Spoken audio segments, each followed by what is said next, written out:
হয় চুক্তি না হয় ধ্বংস। ইরানের সামনে এখন কেবল এই দুই পথই খোলা, এমন কড়া হুঁশিয়ারি দিয়েছে ডোনাল্ড ট্রাম্প। যুক্তরাষ্ট্রের সাথে শান্তি চুক্তিতে পৌঁছানোর জন্য একেই ইরানের শেষ সুযোগ বলে আখ্যা দিয়েছেন তিনি।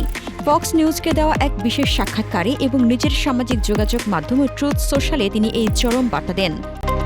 ট্রাম্প স্পষ্ট ভাষায় জানান, ইরান যদি প্রস্তাবিত চুক্তিতে স্বাক্ষর না করে তবে পুরো দেশ উড়িয়ে দেওয়া হবে।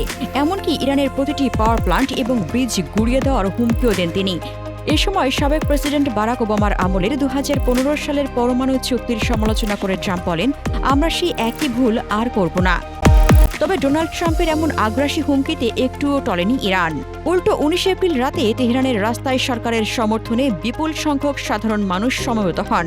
হাতে পতাকা নিয়ে তারা যুক্তরাষ্ট্রের প্রতি চরম অনাস্থা প্রকাশ করেন। তাদের দাবি, যুক্তরাষ্ট্র এখন পর্যন্ত দেওয়া কোনো প্রতিশ্রুতি রক্ষা করেনি।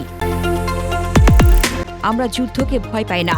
আমাদের দেশে যদি একের পর এক ক্রমাগত হামলা চালানো হয়, তবুও আমরা আরও বেশি শক্তি ও দাপটের সঙ্গেই এগিয়ে যাব। বর্তমান পরিস্থিতি যেভাবে মোড় নিচ্ছে তাতে ইরানের দাবি মেনে নেওয়া ছাড়া যুক্তরাষ্ট্র ইসরায়েলের সামনে আর কোনো পথ খোলা নেই। ট্রাম্পের সাথে শান্তি স্থাপনা তখনই সম্ভব যখন তাকে উচিত শিক্ষা দেওয়া হবে, যা তাকে নতি স্বীকার করতে বাধ্য করবে। ডোনাল্ড ট্রাম্প একজন অত্যন্ত খামখেয়ালি মানুষ। একবার তার মনে হয় আক্রমণ করবেন, আবার পরক্ষণেই তা থামিয়ে দেন।